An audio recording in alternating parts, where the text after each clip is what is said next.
Hi mga mi! Magandang araw and welcome! For today's video, ayan, samahan niyo po kaming magtingin-tingin ng mga gamit nitong napaka-cute nitong aming bagong puppy.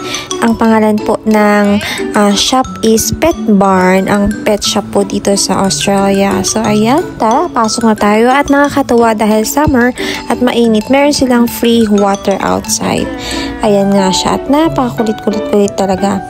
Ayan, may sizes pala ng mga mga dog food nila. Ayan, anyway, hindi ko na na-video the whole pet shop kasi tinatamad na siya magtakad. So, andito na agad kami sa bahay at ito nga pong aming mga nabili. So, ayan, ito po is pang scrub po sa kanyang kapag naliligo. Ayan, pang scoop kasi meron siyang mga half or 1 cup para at least maayos ang pagkakain niya ng dog food.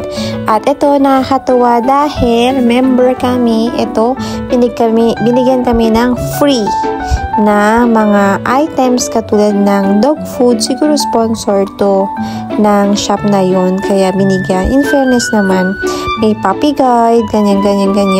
Nakakatuwa din naman kasi anti-stress or nakakataas ng happy hormone nga daw, diba? From the work or from environment. Ito nga din at meron silang libreng deworm.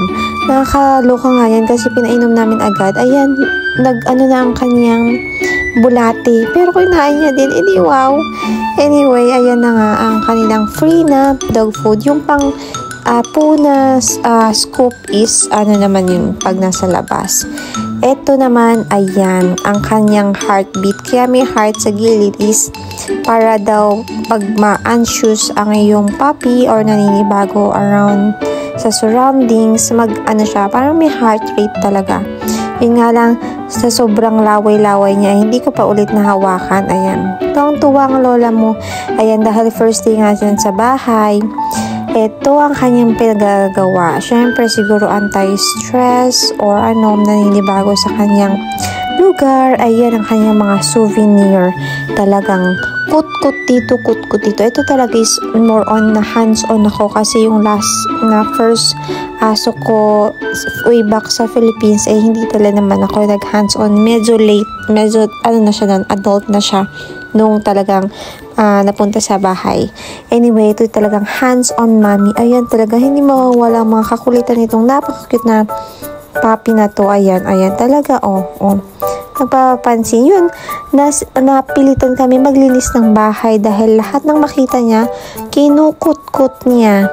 Pati ang aking mga kamay. So, para na lang buto ang aking kamay, iniisip niya, siguro gutom na siya or papansin, ganyan, or gusto makipaglaro. Ayan, diba? Ano pang kanyang talaga naman ayaw tumigil.